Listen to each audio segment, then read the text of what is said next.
Hey everybody, welcome back to BigRedEDC and welcome to this edition of Channel Chat. And you can just tell by the screen in front of you who is joining me today. The man, the myth, the legend, Mr. DSKFS himself, Zach from Zach Stuff. How you doing, my friend? What's up, Big Red? How are you? I am doing very, very well. I'm talking to you, man. How could I not be doing well? Oh man, it's fabulous, man. I just appreciate you having me on. Yeah, and it's kind of funny. We've kind of talked about this a little bit before, and the origins of channel chat. And I'm like, I gotta have Zach on at some point because this is just it just I have to. It's just a thing. I have to have Zach on. Well, So much appreciated. here we go. We're here. We're doing it. So how's life in the PDX, man? Man, it's going good, Weather's getting better. Yeah, Can't say better. it's can't say it's great, but it's getting better. So A that better's a always good brings word. Yeah. yeah, it brings the spirits up a little bit, so that's positive. Have you guys actually hit 60 degrees down there yet? Yeah, we actually had one day at 70. Really? And yeah, and we're looking at a couple days this coming week where they said, well, could be mid to upper 70s. We may even hit 80. Dang. And so I'm like, whoa, Dude. whoa, whoa, that's a little too fast. Dude, we're so slow up here, man. I don't know what is going. I swear to God, I don't think we've hit 60 yet. Really? And that's really odd for us because even in February, we'll have a stretch of 2 or 3 days just kind of odd out of the blue, some really nice weathers, Mm-hmm. and then it'll cool off and we'll get 6 inches of snow, and that's February, and Sure. then March will warm up, and we're into April, dude. And we have not. I'm almost positive we have not hit 60 degrees yet. No kidding. But now Wow. we're like you said, we're actually have a good forecast. We're actually forecasted in the low to mid 70s by this coming weekend. So I'm hoping so. Yeah, you'll have a good week then. Because it's been sunny. It's been really sunny, but it seems like there's always been like a really chilly north wind, Yeah, we got that same wind here. just to You keep know, well, that bite in the air. yeah, well, even when it's like in the mid, and I know people are gonna laugh because even when it's in the mid 60s here, and that's pretty decent for us. Yeah, Um, yeah. we get that chilly wind. It's like even if you have the doors, windows open, it's like, man, I gotta grab a blanket And I just was, to get some fresh air. dude, I was talking to my brother this morning, right before you went live. I Hmm. was talking to him. He's down just south of Phoenix, Oh yeah. and he's talking about 100-degree weather, and I was like, dang, dude, no, not even. So yeah, I just the sun is good. I'm really happy. Pacific Northwest, we pretty much got. I was gonna say a bad rap, but it's not really a bad rap because it's true. Because September to March ish is pretty gray here. It really is. Yeah, I mean it's a lot of rain. I mean, you guys get probably more rain than we do. Um, it's very telling though. Like we've gone places, and it starts in our mind. It starts to sprinkle, which means just like we walk around like normal, like whatever. Oh yeah, yeah. And there's people where we're at. This is in a different kind of sunny desert location. People are grabbing umbrellas, and the streets are emptying, and we're like, what's going on?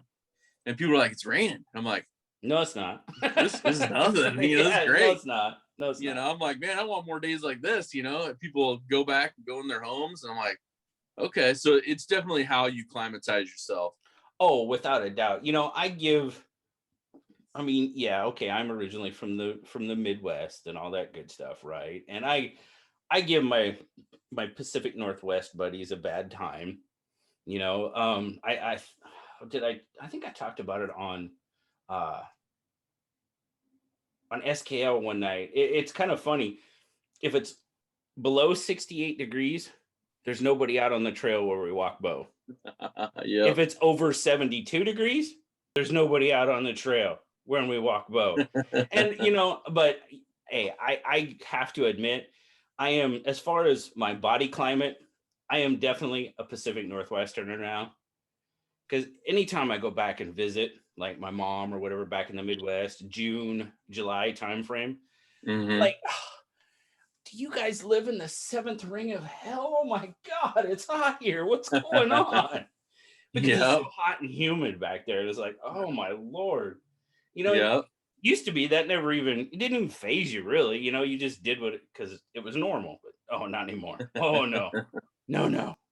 Uh, But oh my goodness. So yes, we're gonna be, hopefully we'll have some good weather here, but so everything else is going good for you. yeah. Yeah. That's Doing good. good. Just working. I've been catching up on channel stuff, just getting Mm-hmm. some content going, getting some more things going, which is excellent, but yeah, it was great to have you guys down. You and Justin from OCD for EDC. That was a good time. It was a good Yeah, time. it's great to see you guys. And I see on the table there a couple things from the Benchmade visit. Oh yeah. You make Hmm. a visit, you gotta, when in Rome, right? Yeah, oh, most definitely. So yeah, yeah. And dude, we'll just get this out of the way right now. Hmm. Okay. You is it okay to say, there might have been a sneak peek, maybe? I don't know. Oh yeah, I Um, mean, most definitely. The thing is with Benchmade, they definitely chip in some stuff early to us, so we right. can get some early looks at it. And it just so happened I was taking a trip up there for the day to meet with you, Yep. and it's like you can't not bring something like that to check out. Yeah. Yeah. So, we took a look at it and I was like, wow, that feels pretty good, and I was just, I mean, didn't spend a whole lot of time with it. We looked at it, checked it out and stuff, and I was like, man, that really feels good. And that's the You mini know, Adamas, that's the right? mini. Yep, it's the Yeah, mini. yeah. And I'm like, wow, okay. And we talked about it a little bit and all this good stuff. And then, it came out, you did your video, and I'm like, man, I'm going to Benchmade. I might have to pick one of those up. Yep. And so, okay, we did. I got one. And I mean, you know me, this is more my EDC, the Yeah. bug out, the Hmm. 940. That's just more my speed for EDC. I don't really carry a bigger knife. Even honestly, even at work. I mean, when I have knives in for review, I'll carry them, I'll take them to work, I'll see how they perform, all that good stuff. But I don't necessarily carry what I consider a heavier duty knife. And I definitely consider the Mini Adamas a heavier duty knife. Sure. It's built. That's what it's built. Oh, it's a tank. Yeah. And I'm like, okay, I'm loving this knife. I'm absolutely loving this knife. And I mean, you got the flat earth one there. They've got the black. Hmm. You know, man, I am so surprised that I am liking it and wanting to carry it over what I would normally carry as far as an EDC knife. Yeah. I'm so surprised at that. I really am. Well, and And kind of like the Benchmade fashion. You have a mini Crooked River there as well. If you get a full size Crooked River and compare it to that mini, it's kind of what the Adamas and mini Adamas are. oh, for They, sure.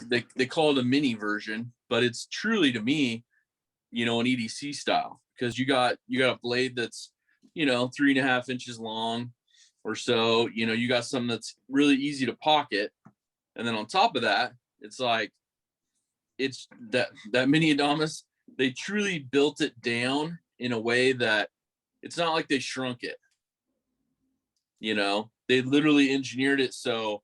I mean, here's a full size Adamas. Right. Here's the mini. Right. So they truly just made everything just a smidge, and they just shrunk it down, but they engineered it so it's got just that perfect feel for an EDC knife. It's not too small, Like, because I know some people going from a 940 to like this 945. Right. You know, you got the 945 right there. People are like, it's a little too small. You know, it's the mini 940, right? You know, mini Osborne. I get that, right? But the minis in the Crooked River and the Adamas, those fit for me as a regular EDC. And then they kept that structure build that's so perfect that, I mean, Shane Seibert nailed it. I mean, the Adamas line has been out for years, if not a decade or more. Right. And they said, hey, we're going to upgrade it. We're going to redo the ergonomics a little bit. We're going to thin the handles, even on the full size. And we're going to slap Crewwear on it. And I'm like, everybody loved it. You know, the only thing I've heard back on my all the reviews I've put up and just the conversations with people, they're like, oh, I'd love to have like a satin or plain version, an uncoated blade. That's the only thing that people said. Really?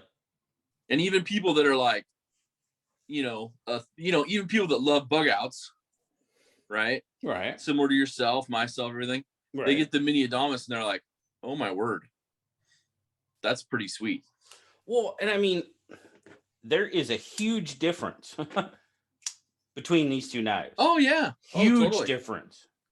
And I mean, this is my speed. This is what I carry a lot of times, you know, the 940. And yes, I do carry other knives in Benchmade. This is in honor of Zach, of course.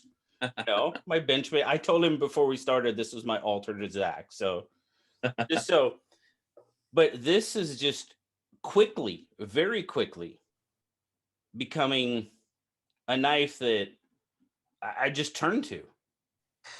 And I'll tell you what, I know this knife is in the black class for Benchmade, which is kind of their tactical, military, you know, rugged use line. Right. And so they keep the colors usually pretty neutral or, you know, flat earth, black, those kind of things. But I'll tell you, if they could just make it with this beautiful blue G10 and a black blade, that mini Adamas would be like my perfect knife.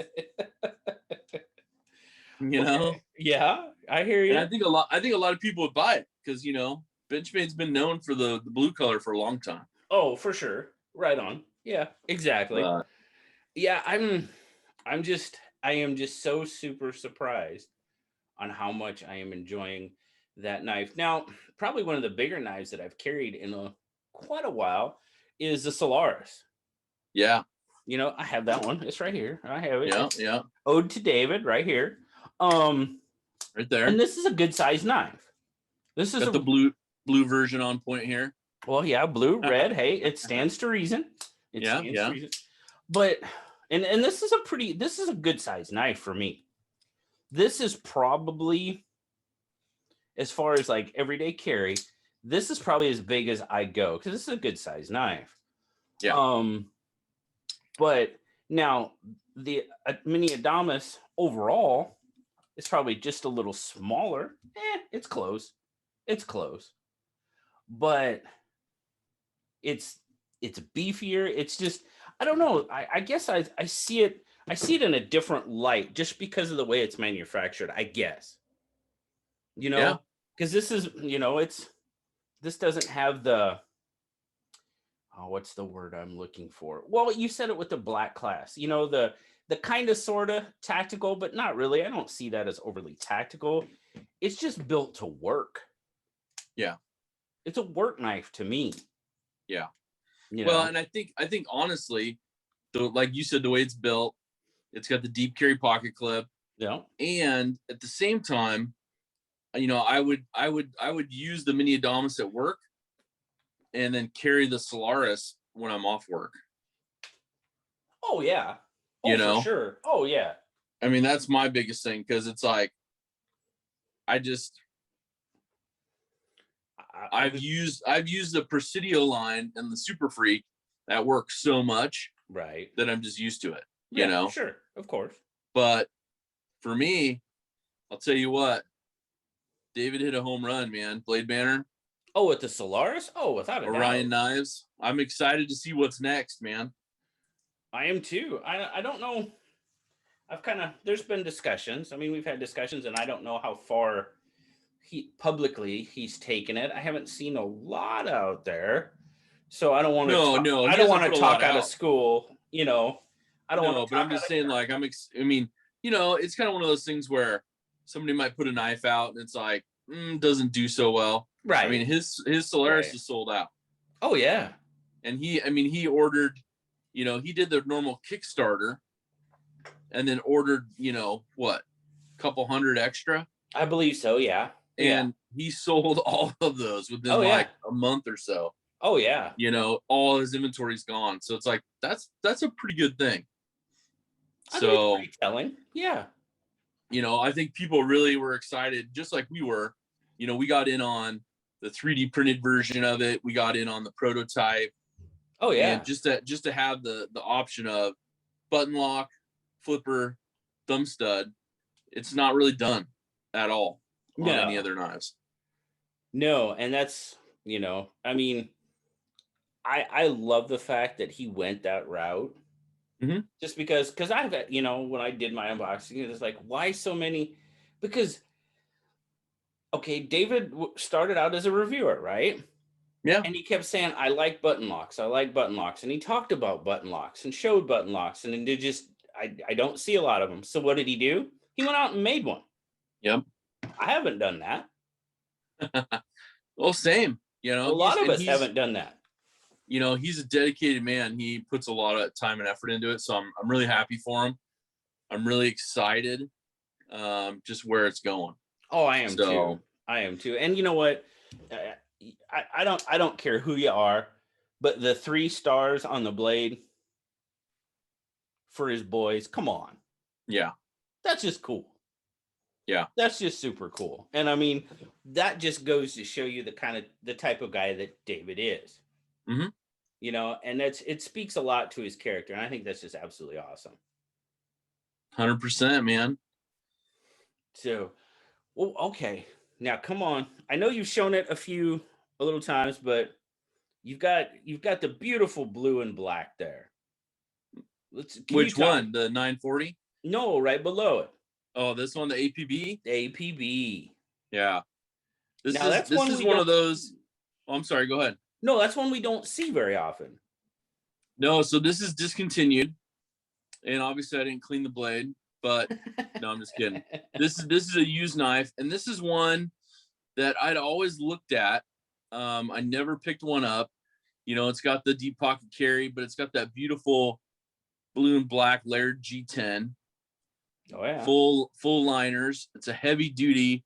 I mean, the blade actual thickness of it, it's pretty thick. Yeah, it's good stuff. Even all the way out to the tip, it carries pretty good. So just totally out of curiosity, how does that compare to the Mini Adamas as far as blade stock? Blade stock, it's pretty close. Yeah, I was gonna say. I mean, basically we're looking at, if you measure it with a caliper, it's probably 1 millimeter off. Yeah, maybe it's 2 pretty close. Difference. It's pretty close. But it's pretty close. The thing I like about it, obviously the attraction to me is, it's got a satin blade. It's got the 154 cm that they're known for. In the past, at least, it's easy to sharpen, and it's got the assist portion, so it's fires right out. It's got a lock on the back, and this one I'd been eyeing it and almost picked it up from a fellow member of the knife community. However, the GAC TAC 2.0, the give a knife, take a knife. Yes, sir. That knife was in the box when I got it. Nice. And so, I know you saw the breakdown video of it. Right. And it's like going through which ones were in there, which ones I wanted. And, that one it had already had my eye before. And I'm like, all right, it's the sign. The minute, you're finally like, all those knives come out, I'm like, okay, I wonder which one Zach's going to take. Yeah. It's like, it's one of those things where it's like, and it's one that I didn't really have in my collection, and this is a knife that's been discontinued. So you're not going to be able to go and pick it up at a retailer. Right. I think when I did a search for it, there was like 1 or 2 kind of obscure dealers that had one left. Oh, really? but they were selling for, you know, a couple $100 or more. Right. And so, you know, to me, it was great. I picked it up. I actually took it in because it was used when it came to me Sure. in that pass around. That was the idea on most of it. Sure. So I ended up taking it in for Life Sharp warranty and just said, hey, since it's an assist and it's already discontinued, would you guys just replace the springs, you know, put an edge on it, make sure it's nice and, you know, all the screws are good, everything else. And they replaced all the screws for me, put new springs in it. It works just the same as it did when I gave it to them. But at least in my mind, I know like it's replaced. Right, right. So now when I'm using it, I don't have to think like, well, it's a 7-year-old knife, you know, Sure. is something going to break on me? Sure. Because with an assist knife or an auto knife, that's always in your brain, Well, sure. you know? Yeah. Now, and since you kind of touched on the subject, I know, you know, like during your live streams and stuff like that, and even a couple times on mine, people talk about their Omega springs breaking, you know, on their Axis knives. Do you notice which knife they talk about? Well, I've heard bug out and I've heard 940 the most, I think, off the top of my head. So yeah, so the bug out Omega springs are ones that I hear more often. Yeah. And, you know, out of everybody that you talk to, I think what happens is there's two things that'll break a spring the quickest. It's bent metal that's inside there that causes it. So what's going to cause that? And I think, let me see, hold on. You know me, I got something torn apart over here. Hold on. Oh yeah, I figured. But let me show you what's inside. This is of a Mini Freak, but it's got similar liners and Omega springs kind of action.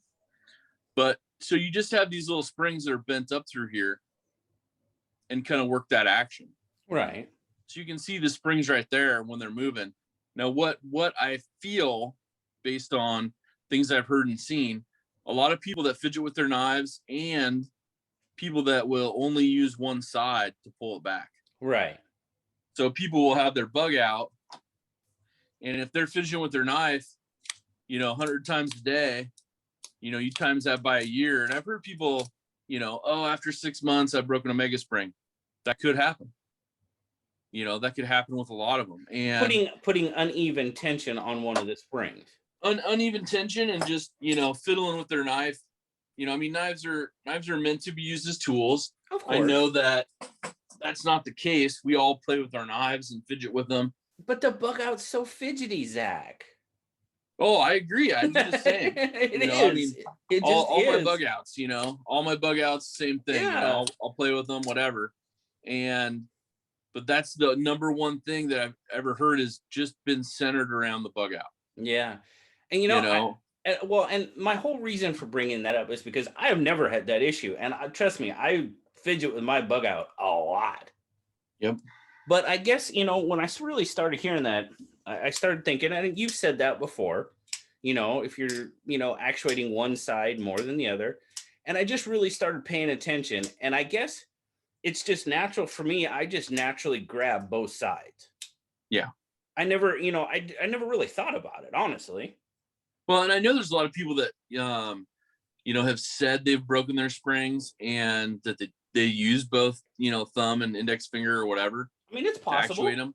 And that's fine. But I think it's like any other tool, you know. I could have some shears for the yard. And if I sit in my living room and just open and close them, 100, 200 times a night, that you're going to wear the springs out of the shears. Wear out. Yeah, something's going to wear out. Something's going to wear out. And so I think with any tool, that's a concern. Now, the thing is, Life Sharp warranty, they're replaced. Right. No charge. Right. You just have to get the knife there. So you pay a few bucks in shipping. They'll rebuild the whole knife, top to bottom, and ship it back to you, no charge. Right. So that's perfect. Now, and I think the only other grumbling I heard was, you know, well, they won't send Omega springs out to people. You know, and I think that's the only thing where, you know, Benchmade's always been kind of like, hey, we don't want you to take your knife apart. That's kind of been their rule the whole time. And I get on a lot of them, like a lot of people, they don't want to take an assist knife apart, you know? And I've heard other people that are like, they don't even want to take a bug out apart, you know? Right. And I've helped a lot of people that bought, you know, scales and things. And they're like, how do I do this? And they've reached out. And I'm like, well, I got a video, kind of shows a breakdown. Mm-hmm. You know, and I've helped people like record some private videos and send them to them, you know, like answer their specific questions just to help them get them so their knife's put back together, you know, and that's terrific, you know. So, but I think one of the things is like there's so many of them out there as well compared to regular knives that you're gonna have those things happen. And could they do something in the future to adjust that? Sure. You know, 100%. Well, yeah, but I mean, that's not, I mean, okay, I'll be perfectly honest. Listen right here. You recognize those scales, obviously. Oh, yeah. You know, I bought this one, my first bug out. I bought it from JT. Great guy, by the way. Yes. And, you know, you sent me these scales and I swapped them out. Now, right at first, I was having an issue just getting everything all lined up, you know, and it just took a little work. And trust me, I was one of those people about as far as taking your knives apart. I really was. So was I. It's, you know, to me, it's just a matter of practice, you know, right. With anything. And what I do need is I need one of those pivot tools. I haven't got one yet, and I need one. I need to grab one, buddy. Yeah, those are fantastic. Yeah, I need to grab one of those. Little flat side on there. So give a little shout out, give some love. That is a fantastic. So this is Rust Bucket Goods. There you go. On Etsy. All right. They do this version. This is like the steel version with a little bit of rubber on the handle. They also make like a knurled aluminum version right there. And I'll tell you what, it truly, to anybody that's going to take their Benchmades apart. Now also, just so you know, each of them have a large size and a small size. So if you're going to use your bug out, or if maybe you're going to take apart mini Adamas and it's got a bigger pivot, right?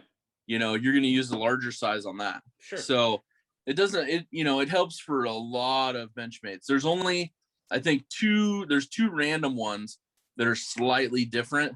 Okay. In diameter that it'll help, but those usually don't get taken apart very often. Right. No, and I trust me, that was probably my biggest issue. And then again, it wasn't the knife, it was me. Now I sound like KC. It's not the knife, it's me. But anyway, it's true. I mean, you know, it was my inexperience that was doing it. It wasn't the knife. Oh, I remember when I first started, you know, I was doing the same thing. I was reaching out to people that were smarter than me that have already been down this road. And I'm like, hey, how do you do this? And they're like, oh, use this. There's a Q-tip trick you can use to hold the access bar back. You know, there's other things like that. And other people are like, yeah, you just, you know, and then, you know, the easiest thing to do once you get things partially lined up, you know, when you're putting it back together, if you don't have one of those pivot tools, or even when you do have them, if you have already put your screws in for the liners, which is at the corner and in the middle, just loosen them up on both sides, and it allows that pivot to just be looser when you slide it through.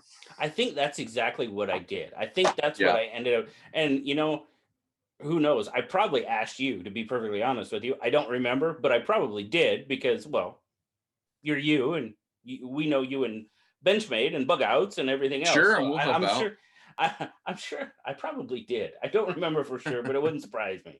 I'm like, Zach, help. It's doing something kind for someone. It's like people helping people, you know? Right. That's what the community is all about. It's like, it's kind of funny. It's kind of funny you mentioned that, because I know JT's Knife Life, you know, shout out to JT. As a matter of fact, hold on, let me grab this. This is the most awesomest mug that he came up with. That's cool. I like that. You know, but to me, that it's one of those things where, you know, I reached out to him on a few things, and I was like, hey, blah, blah, blah, about some knives that I hadn't dealt with in the past. Right. And, you know, just the amount of, I guess, I don't want to say insider info, but almost like knowledge that he had to learn or teach himself. Oh, sure. That he was like, had no problem just like spending that extra time with me and breaking it down. Well, I think that's it. Someone else has been through it normally, Hmm. especially in cases like this or with knives and stuff. And I know there's a lot more knife smart people than me out there. That's not even a question, but people are always so willing to help. Totally. And I think that kind of falls into, and we're going to talk about it, but the community and what you do with the hashtag DSKFS. You know, that I'll tell you what, dude, I've had a couple of people contact me and just kind of, hey, I'm trying to do this. I want to donate something to your channel. Excuse me, because I want to hashtag DSKFS. Hmm.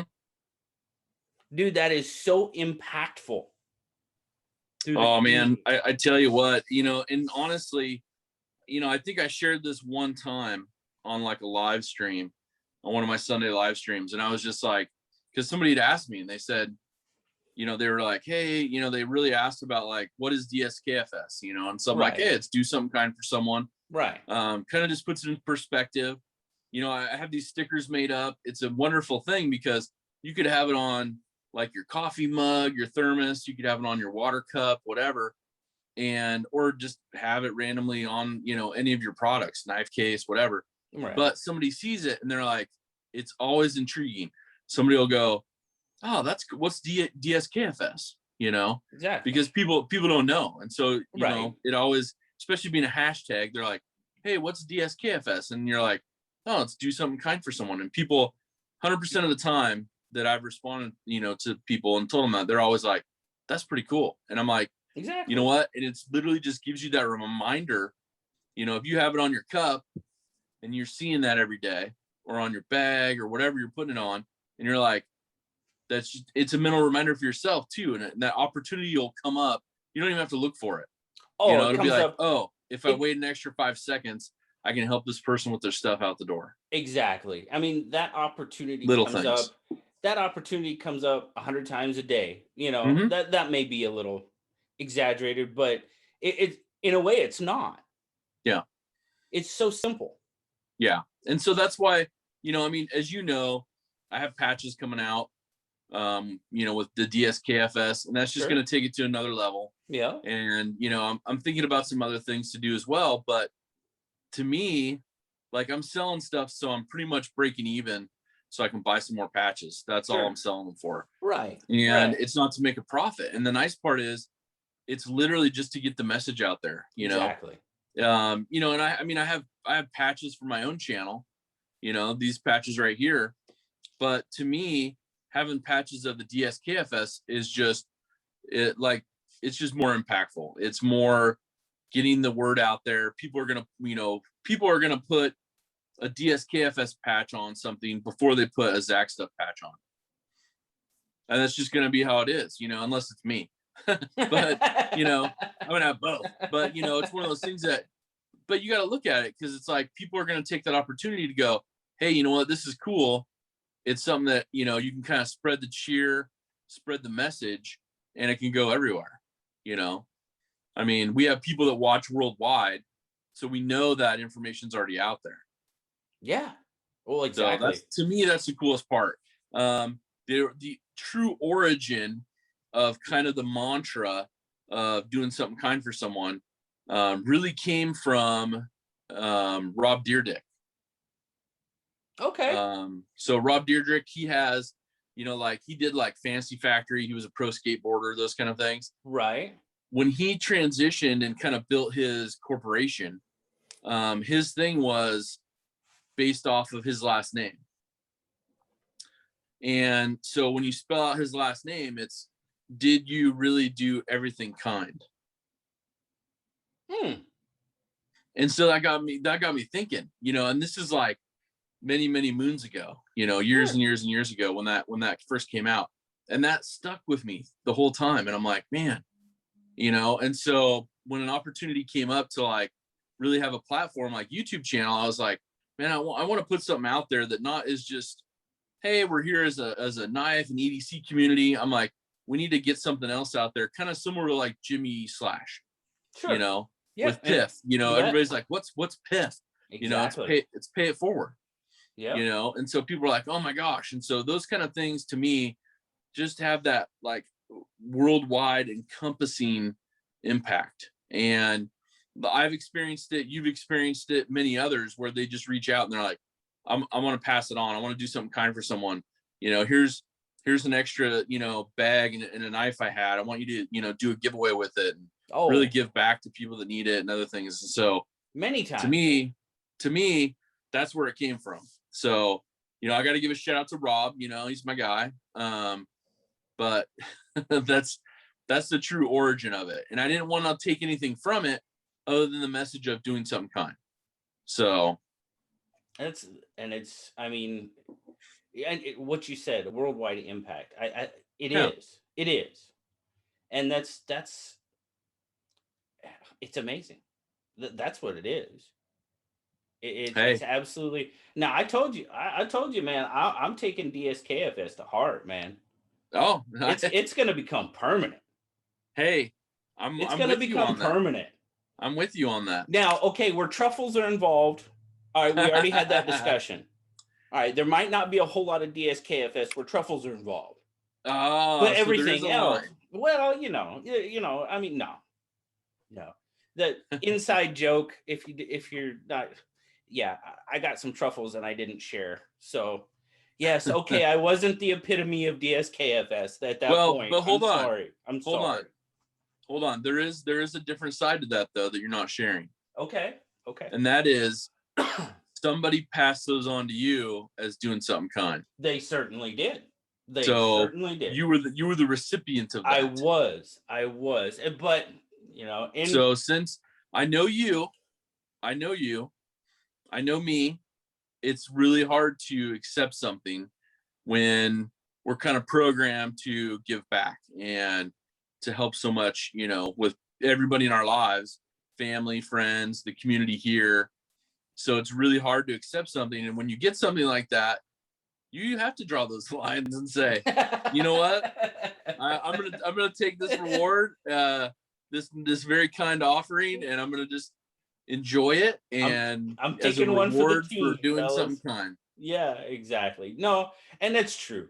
And with that whole thing with John, Grateful Panic, Yes. what he did for me. Yep. Man, that was it was deep. Well, and it's not only him. I mean, you've done stuff too that was just, I mean, taking me, but there's a good example of that right here. I mean, my goodness, but But that's it. That screams you though. oh, it does. Well, yeah, it does. You're And that right. It does. the thing is though, that was the same thing. You know, he has a great channel, Grateful Panic Knife Oh yeah, Reviews, yeah. and you know he did the same thing. You know, when he was looking at your stuff, he told me what his plan was ahead of time, and he was like, hey, this is what I want to do, and I'm like, let me know, and he's like, yep, this is what we're gonna do, and that's what he wanted to do, and he's like, I found it, it's him, it's what Big Red is, it matches stuff that's in his collection, yep, right there, and you know that's something that you're gonna remember, and to just put the icing on the cake, he wanted people to share the wonderful things and the impact you've had to them, and And that's terrific, that was you amazing. know. That was really amazing. But you're right. It it the way we're wired, or the way I'm wired, I can speak for myself. I know you're very similar. When I use this my channel. My channel is a way to do my channel is a way to do DSKFS. It Yeah. is. That's what it's for. That was one of the whole reasons why I started my channel. Yep. Is if I can have a platform to put some positivity out into the world, then why would I not do that? What it just Most definitely. that's just the way I'm wired, and at the time, we mentioned Jimmy Slash. He was a big inspiration for that. Mm-hmm. And he also had he had a a huge part in me actually getting going and getting the ball rolling and stuff like, with the channel. Yeah. And, that is my, you know, I never thought I would be in this position where I'm at, just trust me, I'm small potatoes still, but I have an opportunity. I have that opportunity to put something out into the world and to, like with my affiliation to Smoky Mountain. Smoky Mountain doesn't do coupon codes. It's not what they do. And they offered me this whole affiliation. I was like, it's not really what I'm all about. And I didn't do it for a long time. And then I was talking to a few people, yourself, Nelly, my wife, a few other people, and they're like, well, okay, you want to take it, you want to use your channel to do as much as you can for other people. So, okay, I understand this whole affiliation thing. It doesn't really impact people directly, it impacts me directly, but I can turn around and I can put that right back into doing something for the community. Oh, yeah. And I'm like, well, that makes a lot of sense. But it was my initial, I'm not the one that's going to take, I want to give, that stopped me from doing it for a while. I'm totally Yeah. serious. I'm totally Oh, I serious. agree with you. I mean, it's the same thing. Like, Southern Edge Knife Works reached out to both of us, and Yeah. the coolest part about that is the literally goes back to whoever's receiving the discount code. Right. Exactly. It's like I don't receive anything for it. That's not something that they're gonna already do. So it's like, people get the 15% off, they get the flat rate shipping. That's perfect. Yeah. And it goes directly to them. I don't have to worry about, trying to process anything. And like, with what you're doing with the Smoky Mountain stuff, that's fantastic. And for me, what I'm looking for is I'm just looking for something that benefits people. Right. And, kind Right. of like what, Knife Pivot Loop did. They reached Exactly. out and they're like, hey, we got our channel. We're trying to boost up our channel. Would you want to do a collaboration giveaway? Heck yeah. Oh, yeah, for sure. I'm gonna support half of it. They're gonna support half of it. Let's do a giveaway. Yeah. And to me, that's just really cool because, I was able to give away, 4 different packs of giveaway things. And I know you're the same way. Like those kind of things are just fantastic, gives you the opportunity to do it. And you're like, great, let's do it, because why? It benefits, the subscribers. It benefits people in our community who truly are the ones out there, just like we are, supporting each other. Exactly. Yeah, without a doubt. Without a doubt. And that's Now, if we can just get the 940 as the next gold class next year and in the custom knife builder for Benchmade, then all the wishes of the community have been met. You're driving that one pretty hard, aren't you? For this year, yeah. And we Yeah. got to get the antennas back on the butterfly. But oh, yes. those are sign of the times, and I get it. Like a true traditional collector will be like, hey, those were on the original knives.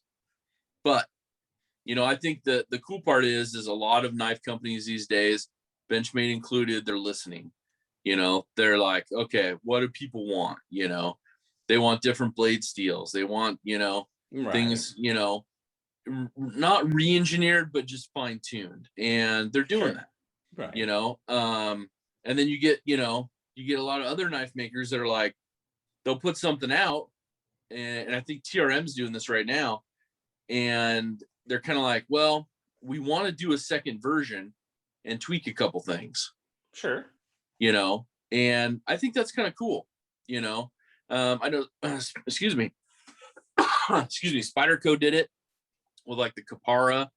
They did a re-engineered version, Mm-hmm. kind of that continued quality improvements or whatever, Sure. that CQI or whatever. Right.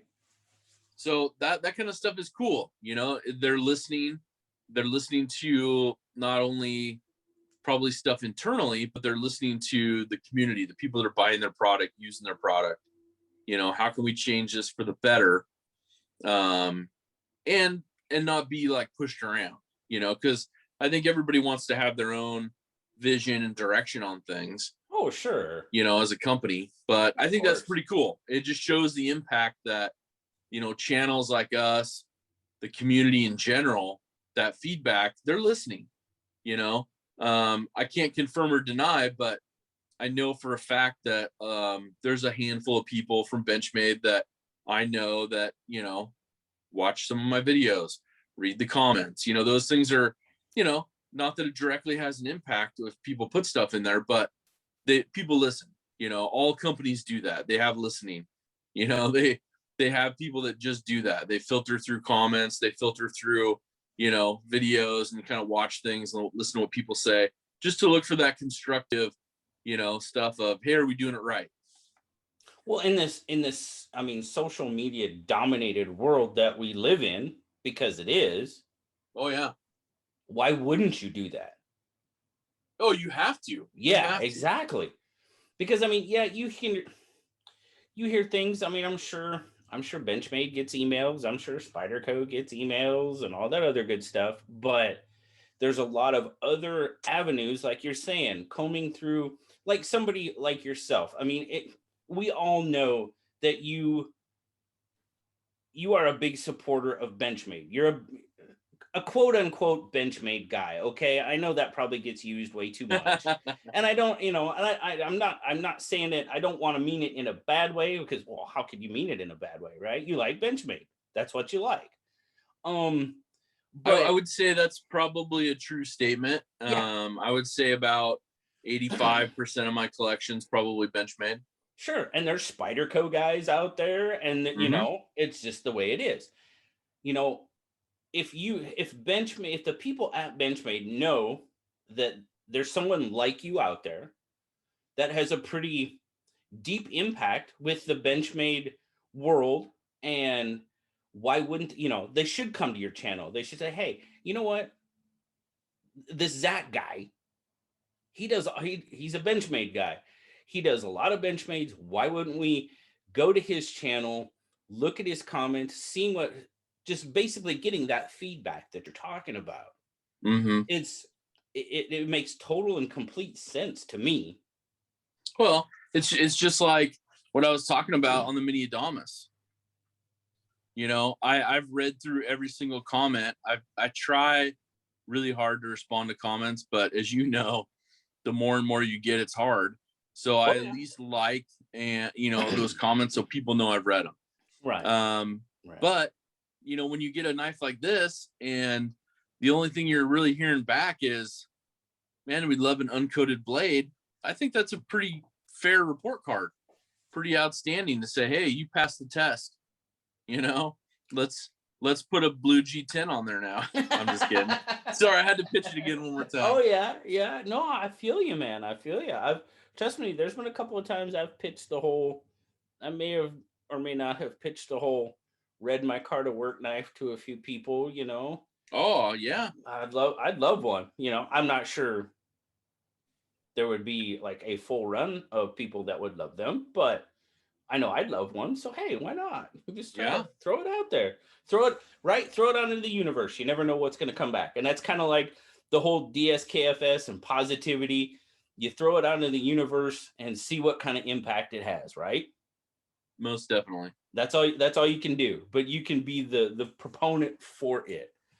And man, I want to touch on that one more time, is, you know, is that you don't know how many times during the day, you know, and even, I mean, it's something, I mean, it was just the way I was brought up, you know, you hold the door, blah, you know, but I'll do that now.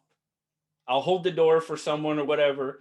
And in my mind, what runs through my mind? DSKFS, Yeah. DSKFS, you know? Yep. And that's, if we could spread that all over the world, what it would be just that much better of a place. It really would, Totally, you know? man. It's what the So world needs. a little bit wouldn't hurt, wouldn't hurt, you know? Wouldn't hurt. But man, we talked about this a little bit today, but on your live stream, but the road to 10K, man, Yeah, that's really no, cool.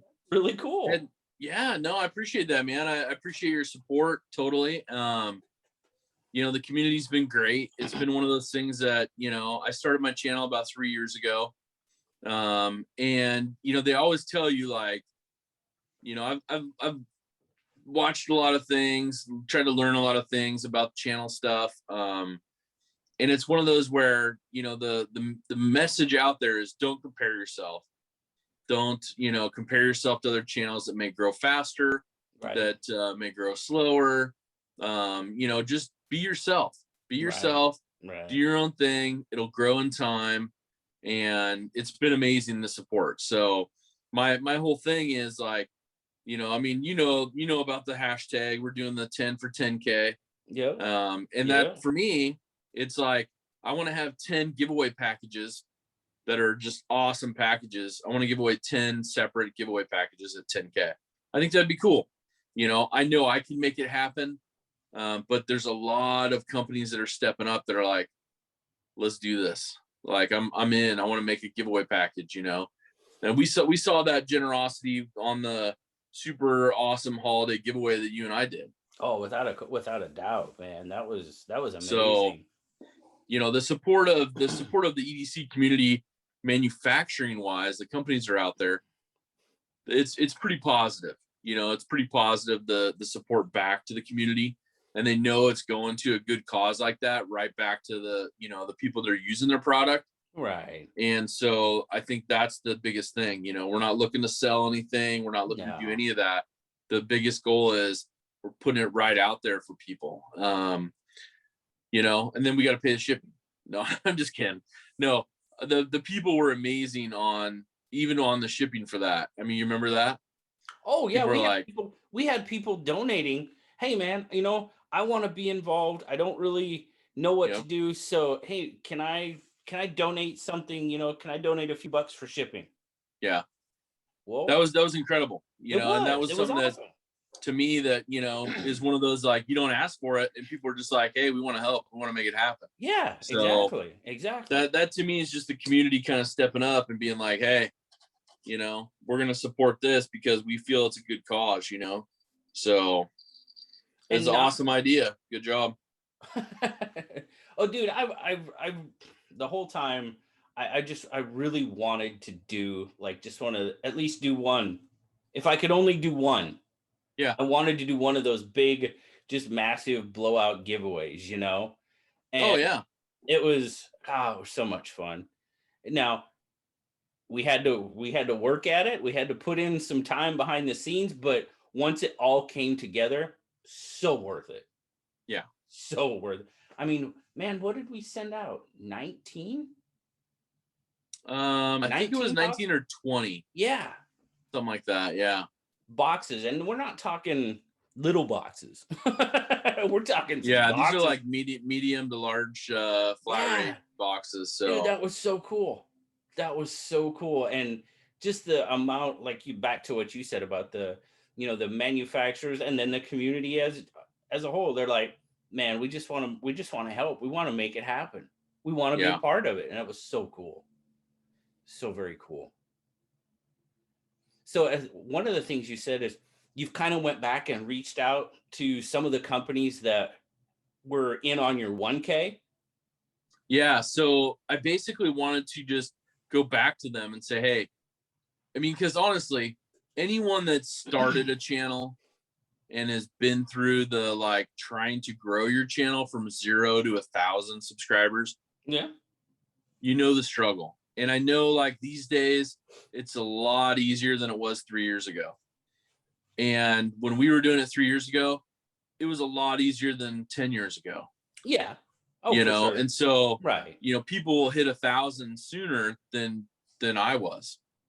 And so, like, a lot of companies, and I don't want to be negative about this, but a lot of companies, like, you'll contact them and they'll go, yeah, sorry, we have a marketing budget, and we kind of focus on channels that get more bang for their buck, so to speak. You know, they Sure. want their product and their donations, their giveaway stuff to be viewed by more people. So they'll look for bigger channels to support those kind of things. And that's kind of the influencer route. I get that. I totally get that. Oh yeah, it Um, is understandable. yeah. But honestly, like if you go back and look at my 1K giveaway, you know, I probably had 8 or 10 packages that I gave away, and they were all from companies.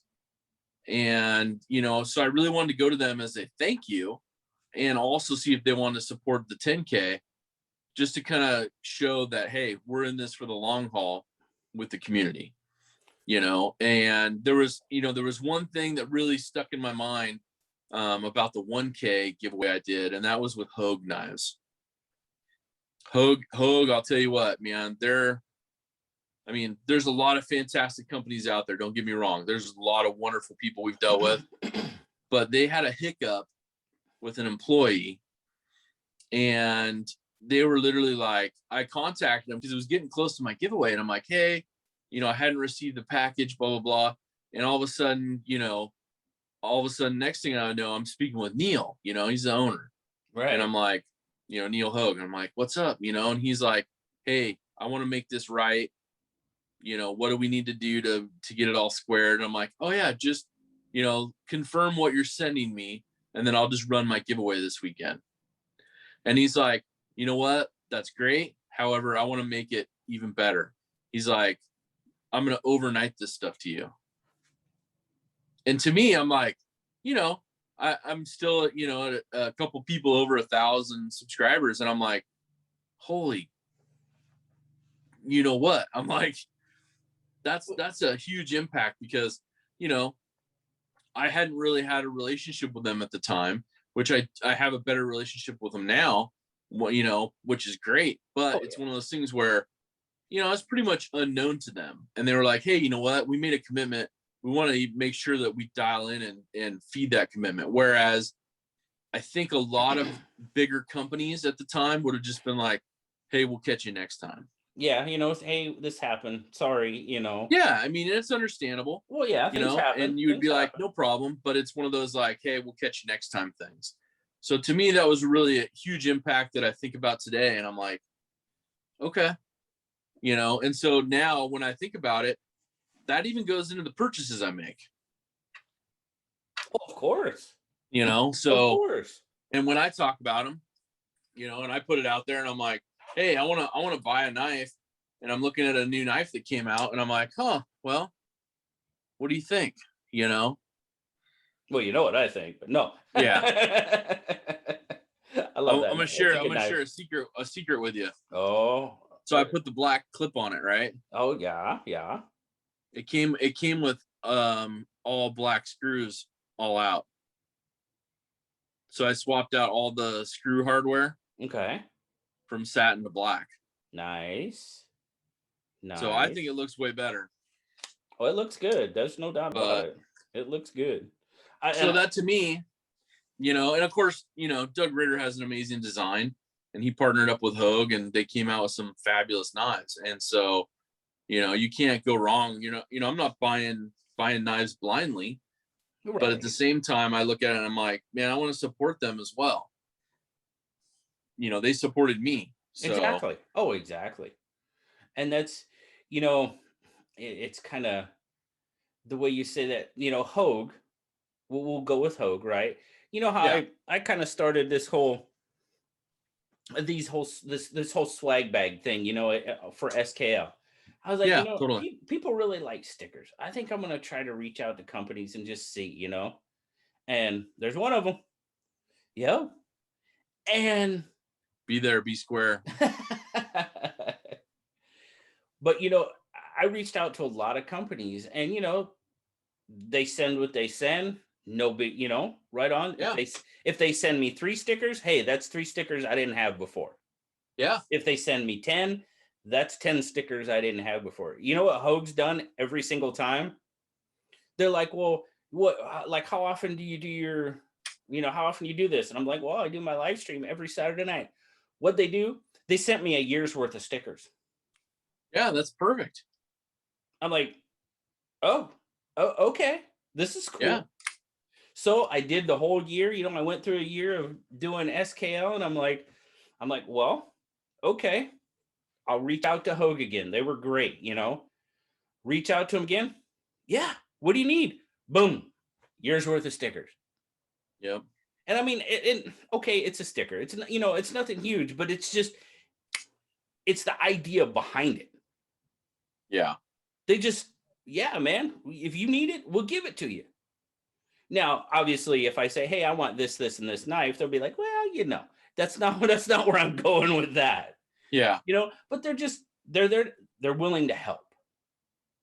But you and also know for a fact though that they looked at your SKL videos and they're like, yeah, this guy does some giveaways yeah, every week, and they're like, we want to support that, so I think that's super cool. That's one of those things that they look at what they're putting some of their marketing into, and they're like, hey, we want to be involved, and even it's just providing swag, it's like, yeah, that's perfect. But it's funny because I mentioned the Hogue thing, and here just a couple weeks ago, a subscriber of my channel and your channel, he reached out to me and he's like, hey,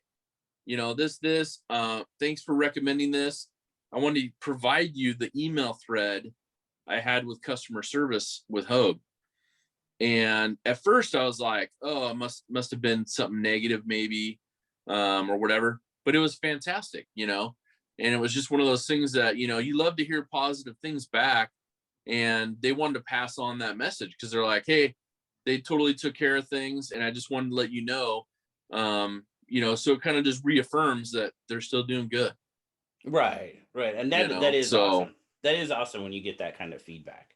yeah, and we've all had our run-ins with other companies. I won't bring mine up, my recent one, but there's a company out there which it's a negative deal, and it's like, I'm not a negative person, and when you get something like that, and I give people every opportunity to make things right and do the right thing, and it's You like, have to. You have to. yeah, oh yeah, but I Because mean, mistakes get made. It's unfortunate.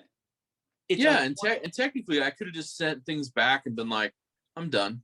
Well, of course, of Just give course. me a refund or whatever. And but at the same time, it's like, after 2 months, it's like, okay, well, I've tried as much as I can. And so I just, and instead of me making a negative out of it for myself, I'm like, hey, you know what? I'm gonna do this as a giveaway. There was Yeah. nothing. Yeah. There was nothing 100% wrong. Somebody's gonna love this, and they do. And it's fantastic. I was able to make something good out of it, out of a negative situation. And so that to me was just, one of those things where I just kind of like, okay, you gotta work with companies, and you get that just like something that gets sent to the pass around. A knife comes into the pass around and it may get checked by the first person, and they're like, this might not be right. Right. Maybe something's off on the internals, or what I mean. So and those it's happened. companies, It's happened. yeah, we've had a company before that's like, hey, you know what? Do whatever you want with that. We're gonna send you a different one, because it's like they realize that something left their building that shouldn't have, Right.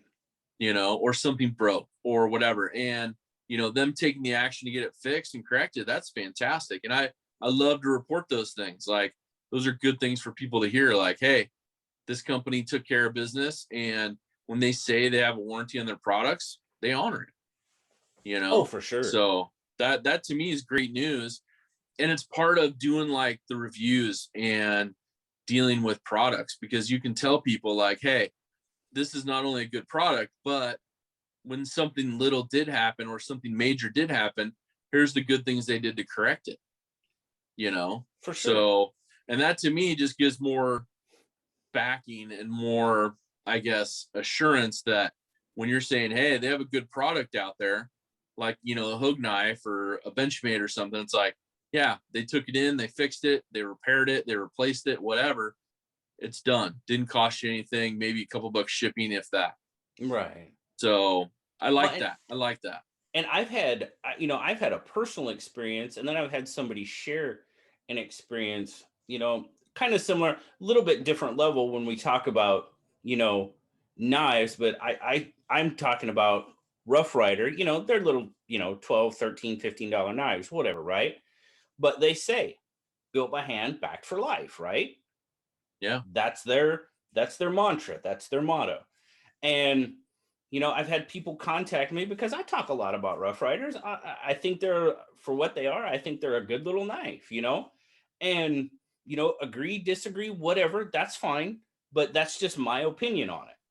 And I've had people contact me and I'm like, I got this Rough Rider and it's whatever's the issue with it, and a lot of times, sometimes they come out with just some gritty pivots. You got to flush the pivot and it works out fine. But I had one person, it was rubbing really bad. The blade was rubbing. And I was like, okay, well, built by hand, back for life, right?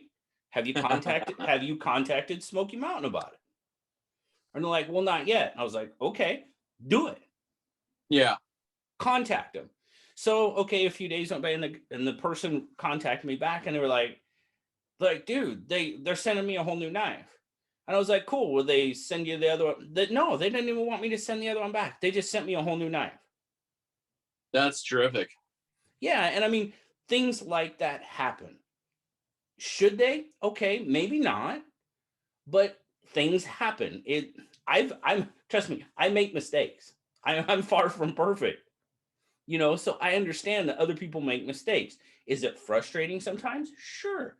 You buy a new knife, you want a new knife, something comes, and it can leave a bad taste in your mouth. Case in point, what you just talked about. When you're dealing with companies and 2 months later and you get no resolve, and that can leave a bad taste in your mouth. But you at least have to give them the chance. Oh yeah. You have to give them the chance. Hey, this isn't right. What can you do? And then you can make your decision. I mean, that's just my line of thinking. There again, you can agree or disagree, but I understand mistakes get made. And as long as somebody's willing to make it right, I can live with that. I'm okay with that. You make it right for all parties, it's all good. Yeah, I totally agree 100%. That's my biggest thing is people doing the right thing, Yeah. It happens. Stuff happens. And it's like I said, it can be frustrating at times. I understand that. Especially when you're talking about, I've had people say, hey, I ordered this 400 and some odd dollar knife and I got it and it's like this. I'm like, well, my first contact would be back to the company. Yeah. Say, hey, because if somebody's making a product like that, I'm pretty sure they don't want that product out there. No. I'm almost positive. Call me crazy, but I'm thinking they're like, oh man, that's probably the first thing that runs through their mind. Maybe something a little more colorful than oh man, but trust me, though, if it's a reputable company, good people, they're gonna make it right for you. Yeah, so I have a question for you. A little off topic. No, go shoot. Where do you see Big Red EDC going this year? Where do I see it going this year? Oh man. Well, I know at the beginning of the year I said I would love to do more of the SKLs on the road, and I know with COVID and that type of thing, that always has a little bit of an impact. But I want to do more. I'm really, really glad I'm doing these channel chats. I'm so glad. And, it all started with, trying to promote smaller channels because somebody did that for me. Mm-hmm. That was the basis and why I wanted to start it. It took me too long to start it, in my opinion, fear of technology and that type of thing. That's what happened, but I got it rolling. We're going with it. And I'm like, okay, and then I started thinking, well, I see guys like Ray, I see guys like Jake, they're doing these podcasts. I don't refer to this as a podcast. Is it? I don't know. Is this a podcast? Do you think it is? If it is, I mean, okay. In a way, if it is, okay. It is. You know what I mean? You don't. It's one of those like you know, you don't get to see my my beautiful mug, but that's a personal choice. Right. But I get you you. know, I think the channel chats have been great. You know, your support of the community, giving back to the community in that fashion is amazing, because you're giving the people opportunity to meet somebody that maybe they don't, you know, watch their videos or subscribe to their channel or listen to their podcasts, and you're like, hey, why don't you come on, talk about yourself? And it really meets the person behind the channel. Yeah, and that to me, that's like that's been the best part about it. Well, then I'm like, okay, well, unfortunately, me and my schedule and other people's schedule, I'm like, it's not always easiest to schedule times to do these things because most normal people work in the day. Some of us crazy people work at night, you know, Shout and out to the swing shifters. Yeah. yeah, yeah, yeah, yeah. Um, so and I'm like, I really want to keep this going, and I really want it to, I guess, evolve.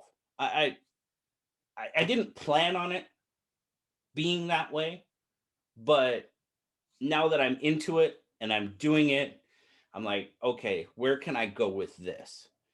And unfortunately, I mean, not unfortunately, that's a bad choice of words, but it's going to kind of, I wanted to talk about channels like you, larger channels, meet more people, talk to more people, um, talking to makers, um, businesses. Hopefully, I have somebody that I really, really, really want to do one with. And I'm not going to say anything right now because I don't know how it's going to work out. We've kind of talked about it, but they have a channel, so it's still a channel chat, but they're also a dealer. But it's someone I just really want to sit down and have a conversation with. You know what I mean? Because Gotcha. there's a story behind it. Mm-hmm. There's a story about how he got to where he is right now, and I want to experience that story. But it's to me, it's so cool. I want other people to experience that story. You know what I mean? So kind of like getting the sit down version of when you're visiting with people at Blade Show or something. Exactly. You know, Exactly. you're finding out a little bit more behind them. You know, like what inspired them, what led them to there, those kind of Exactly. things. Yeah. And I mean, and it's kind of like the channel, we kind of do that on a small level, with channel chats. It's a little bit smaller level when I'm talking to people that why did they start their channels and stuff like that. There's a component of that in it, but I don't know. And I just, that's really about the biggest thing I'd like to see evolve with the channel. Now, I'm pretty, I don't know, I guess old dog, new tricks type of thing. Um, the reviews, I've got a pattern in my reviews. I've got a pretty specific pattern to my reviews, and it's that's where I'm comfortable, and that's where I get my flow. I'm not overly good with the free form. You know what I mean? And maybe that comes from my military background. I don't know, but I kind of need that structure to keep me Sure. on task, so to speak. That's just what helps me progress. And Nice. I'm not really good with the free form. You're really good with the free form. I don't know if in your head you can watch my videos and I have a layout the way I go. With you, it just seems so natural. And I don't know if you do have a layout. We've never talked about it. If you do, that's terrific. But everything just comes off so natural. Oh, well, I appreciate that. I can tell you my biggest tool that I use, sticky note. Well, yeah, of You know, I course. mean, And to me, that's just I'll write. You know, I'll go through things like on a typical review. I'll get a knife in, I'll do an unboxing, and then I'll review it. So I'll carry it for a week, and just really test it out, see how I like it. mhm, There's been some other ones, kind of like the what does it take to break a bug out? right. You know, I list out exactly what tests I want to do. That one's more well planned out, Oh, of course. except Sure. for stab myself in the hand. That was one of those, unplanned events that happened, but you just roll with it. You know, I mean, even after I stabbed myself, I'm like, Okay. Yeah, exactly. Right. It happens. I stab myself, while I'm recording it, and I'm like, in my mind, the first thing that came to mind is like, okay, well, let me go take care of that. I'll be right back. And I film, I stop my filming there. I go in, bandage myself up, come back out. Okay, we're back. We got some first aid done. We're Right. rolling. We Right. keep on going. But it's one of those things where it's like, I have a couple things planned this year that'll be pretty fun. Out in the field kind of stuff. Good. Those are things that are great. And I think to speak on what you talked about, learning that backstory, um, I had that opportunity with quite a few people. Um, in my mind, it was cool to have that conversation with Brian Slicey Dicey. And then there was an opportunity I had where Nick Shabazz came to town to do some work with a local company here in Portland. And he kind of just sent a little private invite out to, a few people and said, hey, you guys want to grab dinner when I'm in town? And I was lucky enough to, sit down and really have dinner with him. And it helped because, he was familiar with me because of the pass around. And Mm-hmm. so it was one of those nice things where afterwards we were able to just sit and chat and just kind of tell each other about who we are, what made us where we are today.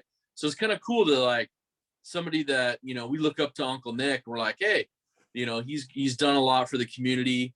He's very knowledgeable. He breaks stuff down quite a bit. I don't know if you've ever dove into like his website and looked through like the charts he has, different videos he's filmed. He has it all listed. Oh yeah. So Yeah. you could literally go back through and be like, oh, he's reviewed that knife, he's torn that knife apart. Here's where I can go find it. Here's the stuff he found out about it. Yeah. So that kind of stuff is really cool to find out how people are kind of built and put together. And giving that back is what I enjoy. I've had several opportunities where people were in town or were going to be in town, like when we were at Blade Show. When I was traveling, there's some people that were like, hey, when you're there, let's meet up. Let's go down there. And it's kind of cool to just meet people because we interact with a lot of people.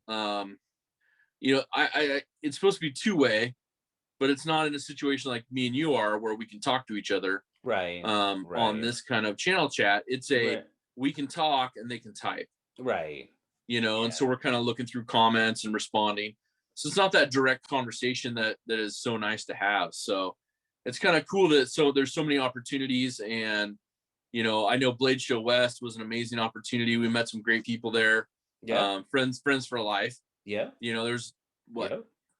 15, 20 of us at a huge table on the after party, Yeah. just kind of sitting around. And then that led to the hotel, sitting around a couple tables there, and met some great people, Oh, that we'll for never sure. forget and we'll always have as friends. So those are kind of the things that I want to hope to inspire and hope to kind of plan my channel around this year Yeah. and just build on it. Yep. So I definitely now we went when we took a vacation here, what was it, last year, the year before, we got the opportunity to go to Oahu, and of course we took it. yeah, Because why wouldn't you? heck yeah, Never been there before. Let's go. But I got to meet some people, got to meet Jesse, got to meet Hawaiian Knife and Gear, yeah, um, got to sit down, there you go, and sit down and talk with them, you know, and it's it's great. It's great for me. I'm not, and it's great for Nelly too, but she's not into this like I am. You know what I mean? And she's awesome. She's gracious, and I'm like, hey, this person asked if we wanted to meet up, get dinner, whatever, have a drink, whatever. And she's like, sure, let's do it. I'm like, okay, cool. And it's just to have that opportunity, like you said, at Blade Show, or Blade Show West or wherever. I unfortunately last year we were supposed to go to Tennessee to go to Smoky Mountain Knife Works, and there was a couple of people that were like, "Hey, man, if you come, yeah, I'll be there." yep, And of course, that got canceled with COVID and everything. But yes, I definitely want to as much take advantage of that as much as possible. yeah. And Because I think that's just, it goes back to the backbone of this community.